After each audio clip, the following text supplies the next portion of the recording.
아니어도요, 선지서는 잘 모르는 경우가 많이 있습니다. 사실 성경의 다른 이야기들에 비해서 이 선지자들이 기록한 선지서는 익숙해지기가 어려운 부분이 많이 있죠. 하나님께 받은 계시를 백성들에게 이렇게 선포하는 내용인데, 나오는 뭐 나라들의 이름이라든지 거기에 사용되는 표현 같은 게 우리가 일상적으로 사용하는 표현들이 아니기 때문에 더 어렵게 느껴지는 것 같습니다. 그리고 또 여기 선지서에 나오는 그 심판의 메시지들이 있잖아요.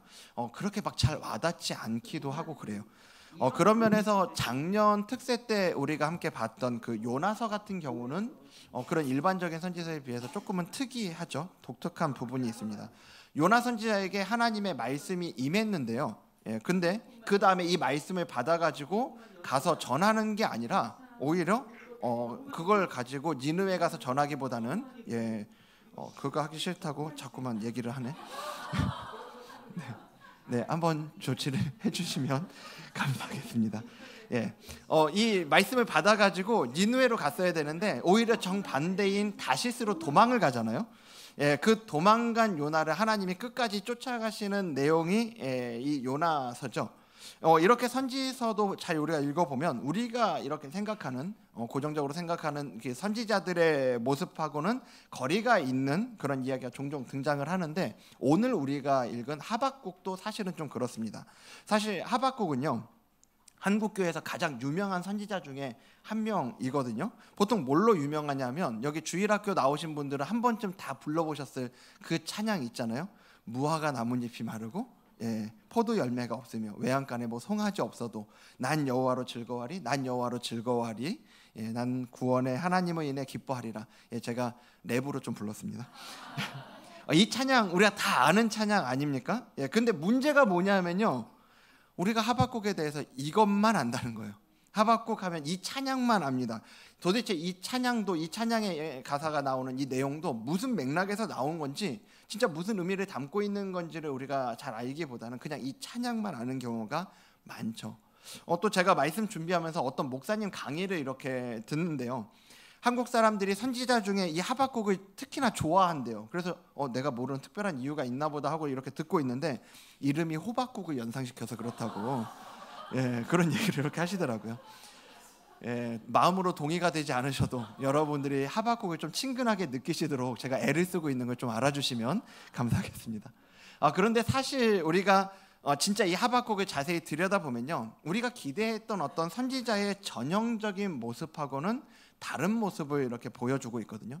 대부분의 선지자들이 말씀을 전할 때는 여호와께서 이르시되 하면서 이 하나님의 말씀을 백성들에게 전하는, 하나님의 말씀을 받고 그걸 백성들에게 전하는 내용이 대부분 선지자들이 하는 모습이라고 한다면, 여기 하박국은요, 시작부터 정반대예요. 백성에게 외치기 전에 자기가 오히려 하나님께 먼저 묻습니다. 하나님께 마음 깊이 쌓여있는 이 질문을 던지는 거죠. 하박국 1장 2절부터 그 질문이 나오는데요, 우리 2절 같이 한번 다 읽겠습니다. 시작. 여호와여, 내가 부르짖어도 주께서 듣지 아니하시니 어느 때까지리이까? 내가 강포로 말미암아 외쳐도 주께서 구원하지 아니하시나이다. 아멘. 선지자가 이렇게 하나님께 질문을 던지고 그 답을 기다리는 모습, 이게 우리가 하박국에서 보는 첫 장면인 거죠. 우리도 살아가다 보면 하박국처럼 이렇게 하나님께 직접 묻고 싶을 때가 있지 않습니까? 하나님, 왜 내게 이런 일이 일어나는 거죠? 하나님, 도대체 왜 기다려도 응답이 없는 겁니까? 도대체 언제까지 기다려야 됩니까? 이런 질문들이요, 이런 고민과 질문을 마음 한켠에 품고 있는 분들이 계실 거라고 생각이 돼요. 오늘은 이렇게 인간적으로 고민하면서 질문하는 하박국의 모습, 그리고 그 질문에 하나님께서 그 주시는 뜻밖의 답을 우리가 함께 살펴보려고 합니다. 먼저 우리가 이 하박국을 잘 살펴보기 위해서 이 시대적인 배경을 잘 이해를 할 필요가 있는데요, 하박국 선지자가 사역하던 때가 언제냐면 남유다에서 영적으로 가장 어두웠던 그리고 어려웠던 시기라고 해도 크게 틀리지 않는 것 같아요. 남유다 역사에서 선한 왕을 이야기할 때 빠지지 않는 왕이 여기 요시아라는 왕이 있거든요. 근데 그 요시아 왕이 애굽하고 전투를 하다가 그 전쟁터에서 전사를 합니다. 그리고 그 이후에 이제 다른 왕이 세워지는데 그 이후에 여호야김이라는 왕이 또 세워져요. 이 왕이 근데 되게 악한 왕인데 이 여호야김 왕은요 애굽의 바로였던 느고라는 그 바로 왕이 있거든요. 그 느고가 자기들의 꼭두각시로 세운 왕이 여호야김입니다. 그러니까 여호야김은 누구한테 잘 보여야 되는 거예요? 느고한테 잘 보여야죠. 그 애굽에 잘 보여야죠. 그 여호야김은 그래서 이 느고에게 잘 보이기 위해서 백성들에게 무자비하게 세금을 이렇게 걷어내가지고 그에게 바치기도 하고요. 또 자기 자신도 굉장히 사치스러웠던 왕인 거예요. 그러니까 백성들을 착취하고 억압하면서 화려한 궁전을 지으려고 했다고 그래요. 또 정작 들어야 되는 하나님의 말씀은 전혀 들으려고 하지 않습니다. 그 대표적인 그걸 보여주는 사건 중에 하나가 예레미야서에 나오는데요. 거기 보면 예레미야가 두루마리에 하나님의 말씀을 기록해서 전달하는데 그 두루마리를 받아서 잘 듣고 받아들이는 게 아니라 오히려 그걸 낱낱이 이렇게 칼로 잘라서 불에 태워버립니다. 하나님의 말씀을. 그런 하나님을 향한 경외함이라고는 전혀 찾아볼 수 없는 악한 왕이 여기 여호야김 왕이었어요. 그러니까 이 나라의 최고 권위를 갖고 있는 왕이 이 모양인데 나라 모양이 어땠겠냐고요. 그걸 볼 수 있는 게 그 나라의 실상을 보여주는 게 이제 오늘 보면 이제 3절부터 나오는데 3절 우리가 같이 보도록 하겠습니다. 어찌하여 내게 죄악을 보게 하시며 패역을 눈으로 보게 하시나이까. 그 뒤에 빨간색 읽겠습니다. 겁탈과 강포가 내 앞에 있고 변론과 분쟁이 일어났나이다. 아멘. 여기 겁탈과 강포가 있다고 했는데 이건 단순한 폭력을 얘기하는 걸 넘어서서요, 힘센 사람들이 이 힘없는 사람들을 괴롭히고 억압하고 재산을 빼앗고 심지어 목숨까지 위협하는 온갖 그 악한 일을 얘기하는 거예요. 요즘 말로 하면 갑질, 부정부패, 폭력 이런 것들이 온 나라에 만연해 있는 걸 얘기하는 거죠. 그 뒤에 이제 변론과 분쟁이 일어났다. 쉽게 얘기해서 사회가 완전히 분열되어 있는 모습인 거예요. 서로 싸우고 갈등하고 화합이라고는 찾아볼 수 없는 상태인 거죠. 그리고 이어진 4절에서는 가장 심각한 문제를 지적을 합니다. 4절 앞부분 빨간색 읽겠습니다. 4절 앞부분. 네, 4절 앞부분. 네, 빨간색 읽겠습니다. 시작. 이러므로 율법이 해이하고 정의가 전혀 시행되지 못하오니. 무슨 말이에요? 하나님이 주신 율법, 즉 공의와 정의의 기준이 완전히 무너졌다는 거예요. 나라에 그런 어려운 일들, 부정부패 이런 거 있을 수 있죠. 하지만 법이 제대로 작동을 하면, 공의가 제대로 작동한다면 그거 바로 잡힐 수 있거든요. 근데 그걸 바로 잡아야 되는 이 정의가, 율법이 작동하지 않고 정의로운 판단이 이루어지지 않는 거죠. 더 나쁜 건 악인이 의인을 애워쌌다라고 얘기를 하는 거예요. 악한 이들이 선한 사람들을 둘러싸고 괴롭히는 거죠. 전에 한번 여러분들과 나눈 적이 있는데, 사람이요, 이 다른 사람들이, 나 외에 다른 사람들이 다 맞다고 해버리면 그게 틀린 것도 맞다고 하게 되는 게 사람 심리라니까요. 그 악한 이들이 선한 이들을 둘러싸고 있으니까 이 공의가 뒤집혀 버리는 거죠. 정의가 왜곡되고 옳은 것이 그른 것처럼 되고 그른 것이 옳은 것처럼 되는 이 뒤바뀐 세상이 지금 하박국이 바라보고 있는 현실이었다는 거예요. 어떻게 보면 오늘 우리가 살아가는 모습하고 상당히 비슷한 부분이 있지 않나, 그런 생각을 하게 됩니다. 이런 배경 속에서 오늘 본문을 우리가 같이 보면서 하박국의 모습을 통해 또 우리가 가져야 되는 모습을 함께 보려고 해요. 두 가지로 보기 원하는데, 자, 첫 번째는 하나님께 따져 묻는 모습입니다. 오늘 본문이 보여주는 하박국의 첫 번째 모습이 이미 말씀드린 것처럼요, 바로 하나님께 따져 묻는 모습이에요. 보통 사람들이 믿음이 뭔가를 이렇게 생각할 때요, 하나님의 말씀에 순종하는 것이 믿음이라고 이렇게 생각을 하거든요. 예, 맞습니다. 하나님께서 말씀하실 때 그것에 순종하는 것, 이거 믿음 맞아요. 그런데 믿음을 이렇게만 규정을 지어 버리면요, 이제 문제가 생길 수 있습니다. 순종이 믿음이라는 이 공식만 알고 있으니까 그 외에는 마치 다 믿음이 아닌 것처럼 생각하는 거죠. 그러면서 사라지는 게 있는데 바로 뭐냐면 질문이에요. 질문이 사라져요. 그러면서 신앙의 공식이 변질이 됩니다. 순종이 믿음이라는 공식이 질문 없음이 믿음인 것처럼, 이렇게 받아들여 버리는 이런 변질이 일어납니다. 그러다 보니까요, 제가 사역하면서 본 많은 분들이 질문을 안 하세요. 이 말씀에 대해서, 신앙생활에 대해서 분명히 물어봐야 될 때도 질문을 하지 않습니다. 알아서 안 하는 게 아니고요, 믿음 없다는 소리를 들을까봐 이 질문을 못해요. 내 안에 이런 뭔가 드러나는 게 두려운 거죠. 제가 그래서 제자 훈련을 하면서 종종 듣게 되는 이야기가 뭐냐면, 그전에는 이런 질문을 생각해 보질 못했다는 겁니다. 이런 질문을 해본 적이 없다는 거예요. 할 수도 없었다는 거죠. 신앙생활을 하고 성경을 읽으면서 의심하고 질문하는 게 마치 믿음 없음으로 연결이 되는 것처럼 여겨지니까 할 수가 없었던 거죠. 그래서 제자 훈련을 이렇게 시작을 하잖아요. 그럼 집사님들이 정말 질문이 많아집니다. 이런 질문 저런 질문, 질문이 많아져. 그러면서 그 신앙이 정리가 되고 신앙이 성장하는 게 보여요. 오늘부터 남자 제자반이 시작이 됩니다. 전에 남자 제자반 모집을 했었는데 오늘부터 이제 시작이 되거든요. 이 제자반을 통해서 또 이 남자 제자반이 또 이 질문과 그리고 신앙의 정리와 성장의 이 선순환이 이루어질 수 있도록 또 여러분들 함께 기도해 주시면 감사하겠습니다. 근데 여기서 이제 하박국이 던지는 질문을 우리가 좀 잘 보자고요. 2절과 3절인데요. 2절 먼저 보여주시면, 여기 앞에 다시 한번 읽겠습니다. 시작. 여호와여, 내가 부르짖어도 주께서 듣지 아니하시니 어느 때까지리이까. 3절에도 보면요, 3절에도 앞부분 읽겠습니다. 시작.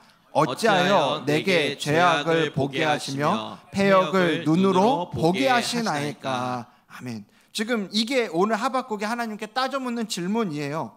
표준 세번역으로는 2절 말씀을 이렇게 되어 있거든요. 제가 읽어드릴게요. 살려달라고 부르짖어도 듣지 않으시고 폭력이다 하고 외쳐도 구해주지 않으시니 주님, 언제까지 그러실 겁니까?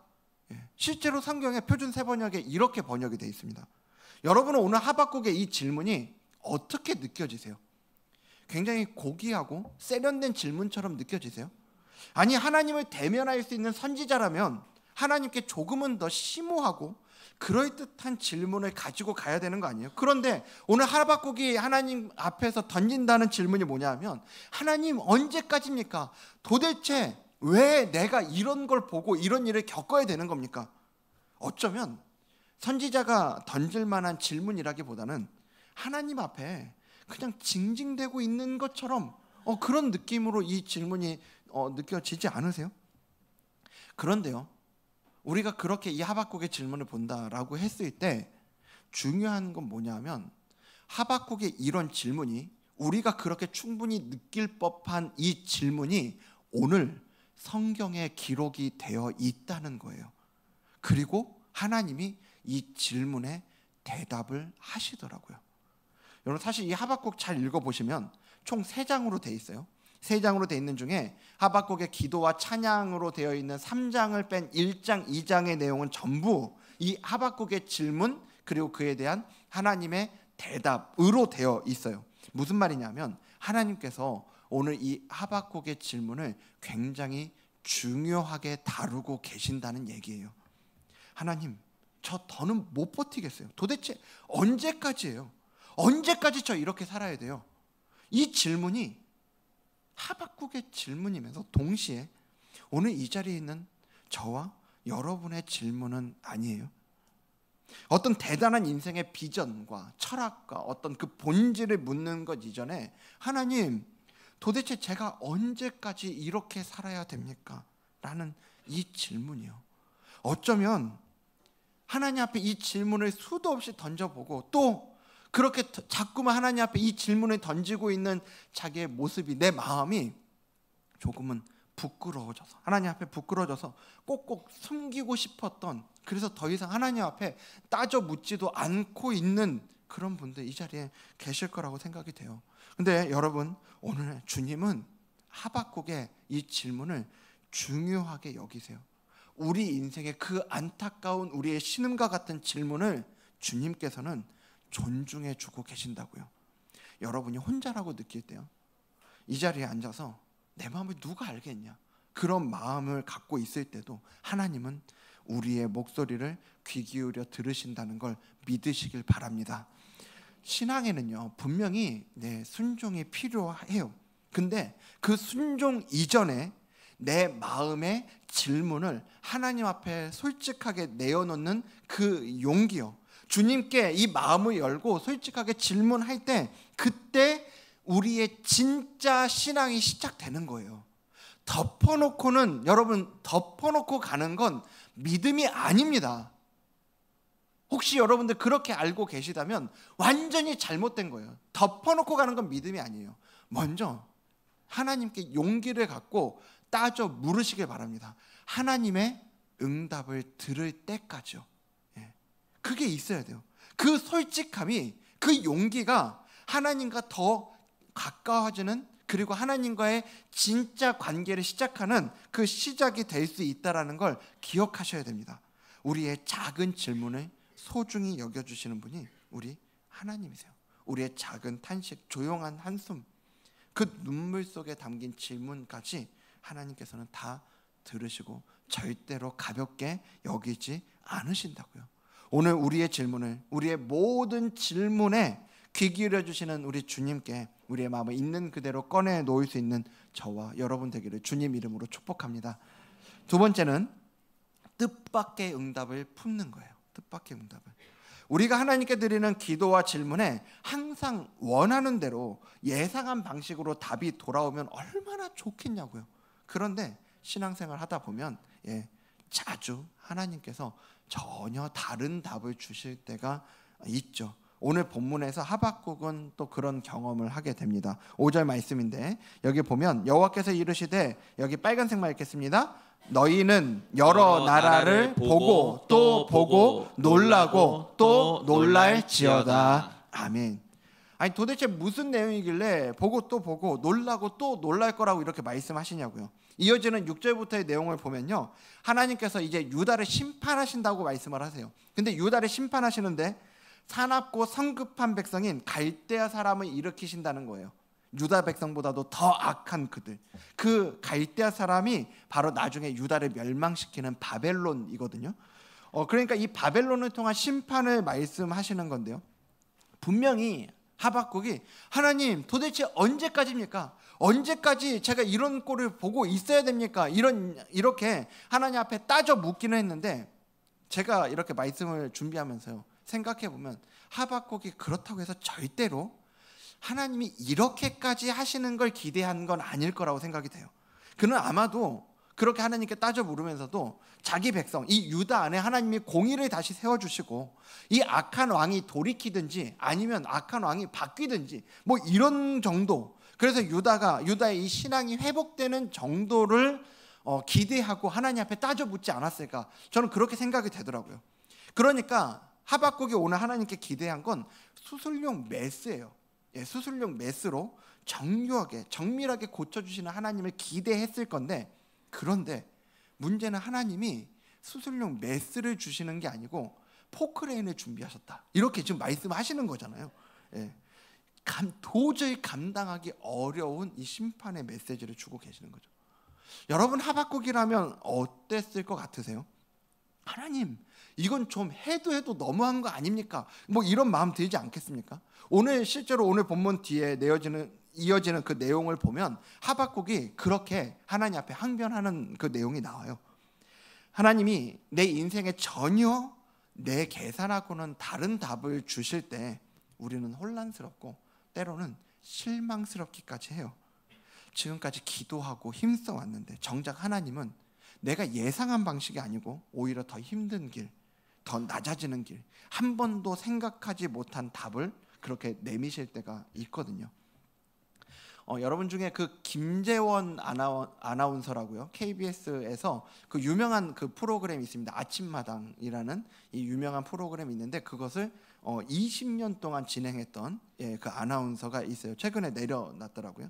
근데 이분이 어느 교회 장로님이신데 이전에 새롭게 하소서에 나왔었어요. 근데 그때 하신 얘기를 들은 적이 있는데, 몽골 목동하고 같이 이렇게 목동 가족하고 같이 이렇게 생활을 할 수 있는 경험이 있었다는 겁니다. 그 얘기를 이렇게 해주시는데요, 그때 같이 생활했던 목동이 양을 400마리를 키운대요. 그런데 이건 뭐 별로 안 놀라실 줄 알았습니다. 근데 중요한 건 이 400마리에 이름이 있는데 이 목동이 400마리의 이름을 다 안대요.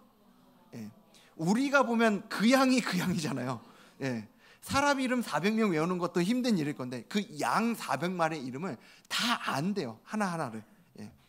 그런데 그 정도로 이렇게 양에 대한 그 마음이 각별했다는 얘기겠죠. 그런데 어느 날 밤에 이 목동이 칼을 들고 양의 뿔을 자르고 있더라는 거예요. 양의 뿔을 자르는데 이 칼날이 묻어가지고요, 이게 잘 안 잘라지는 거예요. 40분을 씨름을 하는데 이게 안 잘려요. 이게 얼마나 아팠겠어요. 그러니까 그 양의 큰 눈에 이 눈물이 그렁그렁 하더래요. 근데 양만 그런 게 아니라 이걸 자르고 있는 이 목동도 눈물이 같이 그렁그렁 해가지고 이걸 자르고 있더래요. 그래갖고 옆에서 이렇게 물어봤다는 거예요. 왜 울면서까지 그렇게 힘들게 양의 뿔을 잘라요? 라고 이렇게 묻는데 그 목동이 하는 말이 이렇더래요. 지금 자르지 않으면 이틀 후에 이 뿔이 양의 눈을 찌르거든요. 예.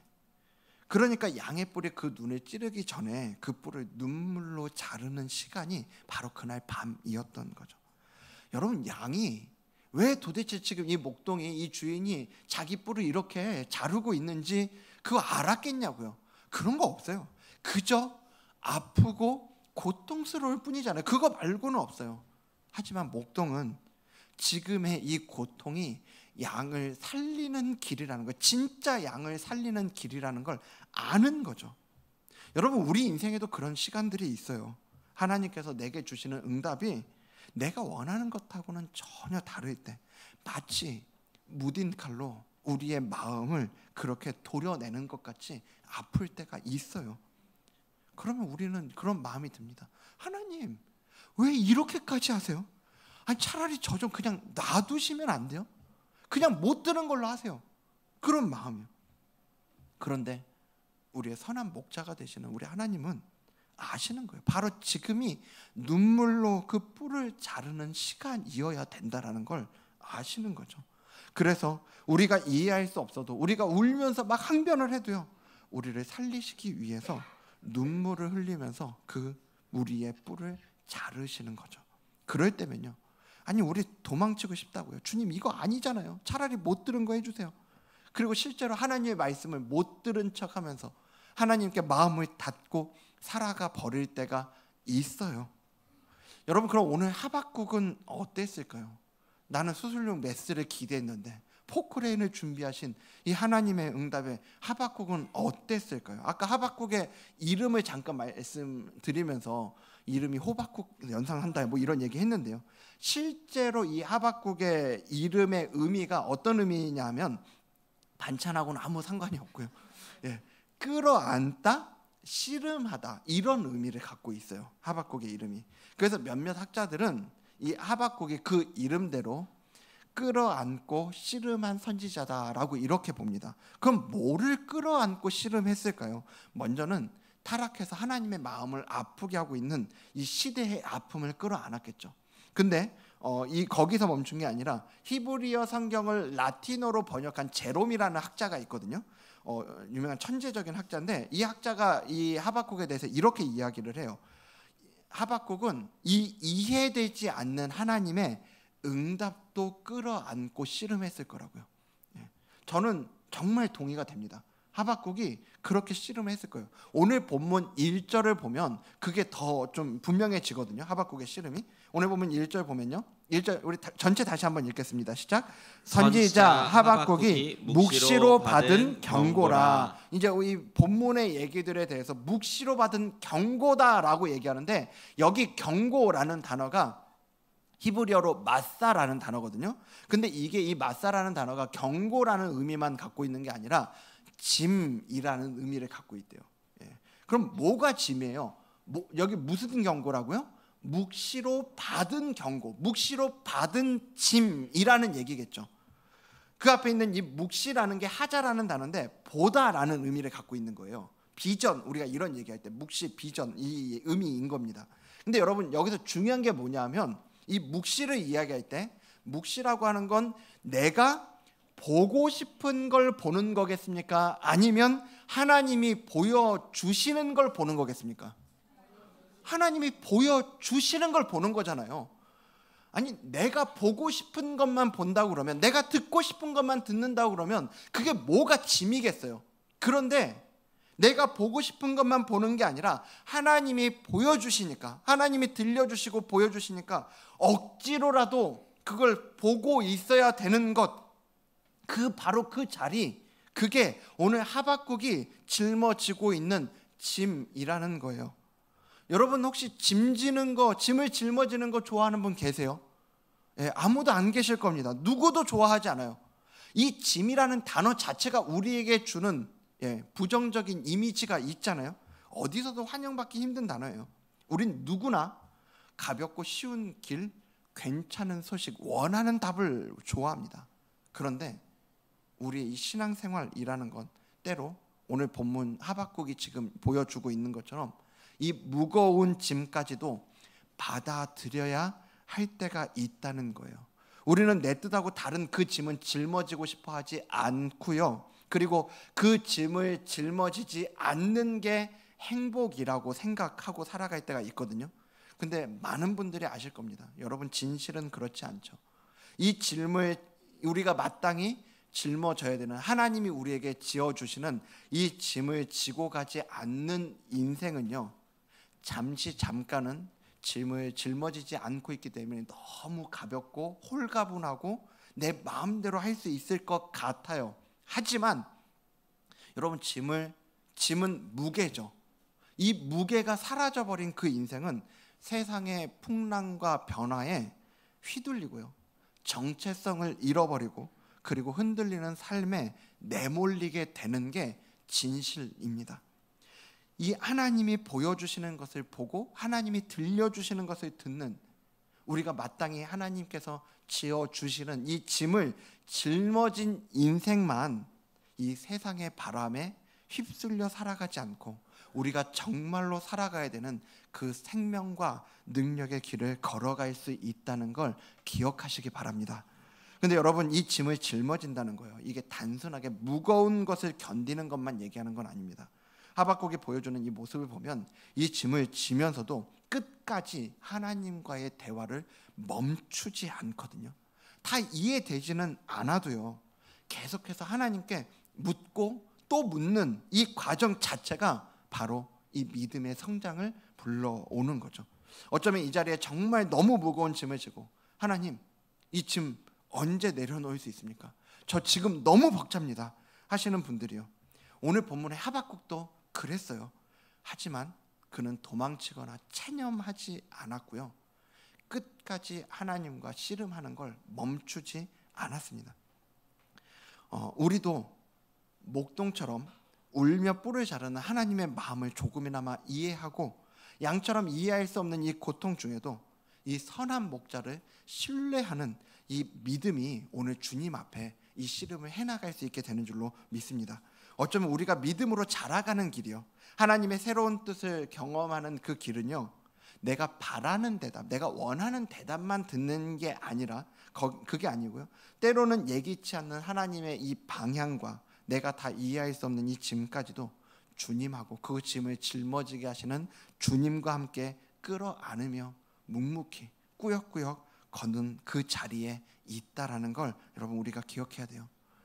우리의 신앙이 늘 쉽고 기대한 대로만 흘러가지 않는 것, 내가 다 이해할 수 없는 그 무거운 짐과 뜻밖의 답이, 그리고 그것을 끌어안고 씨름하는 이 과정이 우리의 믿음을 더 인격적으로, 그리고 더 깊고 단단하게 만들어준다는 사실을 믿으시길 바랍니다.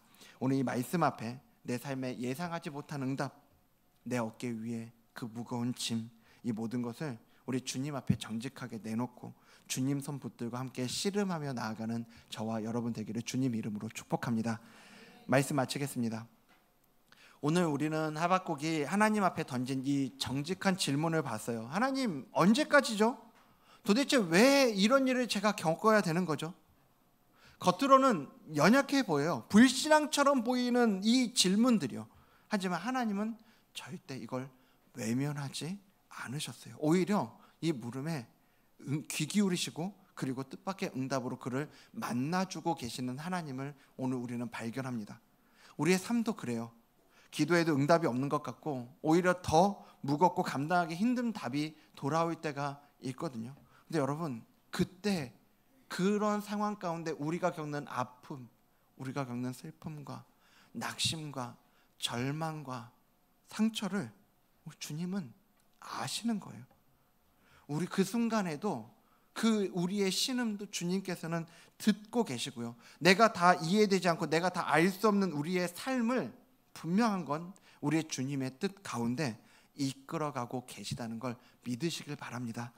그러니까요, 여러분, 오늘 우리가 그 길을 걸어갈 때 우리 속에서부터 올라오는 이 따져 묻고 싶은 이 마음들이요, 부끄럽다고 숨기지 마시고요, 오늘 있는 그대로 우리 주님 앞에 내어놓으며 나아가는 저와 여러분 되면 좋겠습니다. 그것이 탄식이어도 좋고요, 한숨이라도 괜찮습니다. 우리의 탄식과 한숨, 하나님 앞에 탄식하고 한숨 쉴 때 그것은 우리 하나님께서 들으시는 귀한 기도가 될 줄로 믿습니다. 그래서 우리가 그 하나님을 신뢰하며 오늘도 있는 모습 그대로 주님 앞에 나아가 주님 품 안에서 위로받고 다시 일어설 힘을 얻는 저와 여러분 되기를 주님 이름으로 축복합니다. 오늘 말씀 기억하며 함께 찬양하며 나아가도록 하겠습니다. 은혜로 날 보듬으시고 우리 함께 찬양하도록 하겠습니다. 네, 건반 소리가 안 나네요.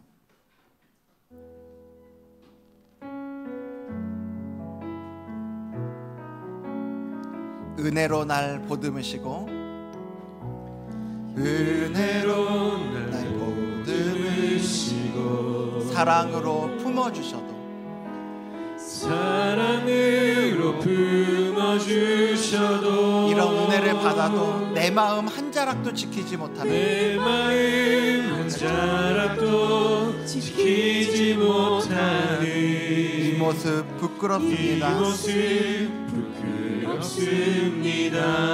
그래도 우린 주님 앞으로 나아갑니다. 따스한 곁을 내어주시고 따스한 곁을 내어주시 주님 앞에 나아갑니다. 주님 앞에 나아갑니다. 표현 못할 긍휼로 표현 못할 긍휼로 나를 붙드시는 주 이름만 바라봅니다. 주 이름만 바라봅니다. 우리 다시 한번 처음부터 고백합니다. 은혜로 날 보듬으시고 은혜로 날 보듬으시고 사랑으로 품어주셔도 사랑으로 품어주셔도 내 마음 한 자락도 지키지 못하는 내 마음 한 자락도 지키지 못하는 우리의 마음을 고백합니다. 이 모습 부끄럽습니다. 이 모습 부끄럽습니다. 따스한 곁을 내어주신 따스한 곁을 내어주시 우리 주님 앞으로 나아가기 원합니다. 주님 앞에 나아갑니다. 표현 못할 긍휼로 표현 못할 긍휼로 그런 나를 붙들어 주시는 우리 주님의 이름만 바라봅니다. 주 이름만 바라봅니다. 매일 마주한 슬픔을 견뎌나가며 매일 마주한 슬픔을 견뎌나가며 주 예수의 마음을 닮아가네. 마음을 닮아가네. 두려워요.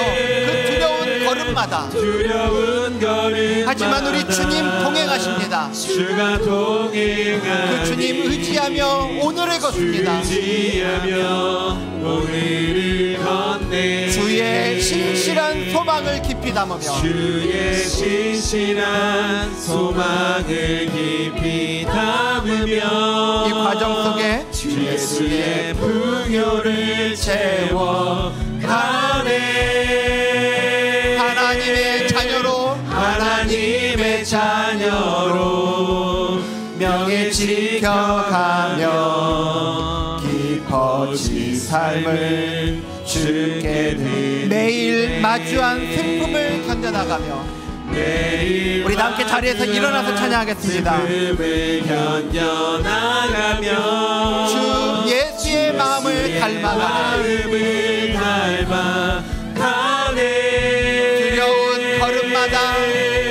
두려운 걸음마다 주가 동행하니 주지하며 오늘을 건네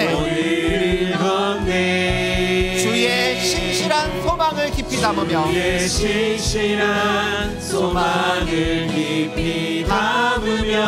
주 예수의 풍요를 채워가네.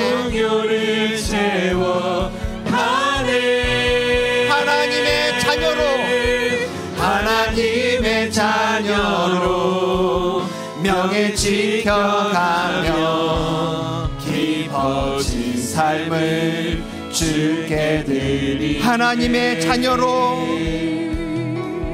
하나님의 자녀로 명예 지켜가며 깊어진 삶을 주께 드리네.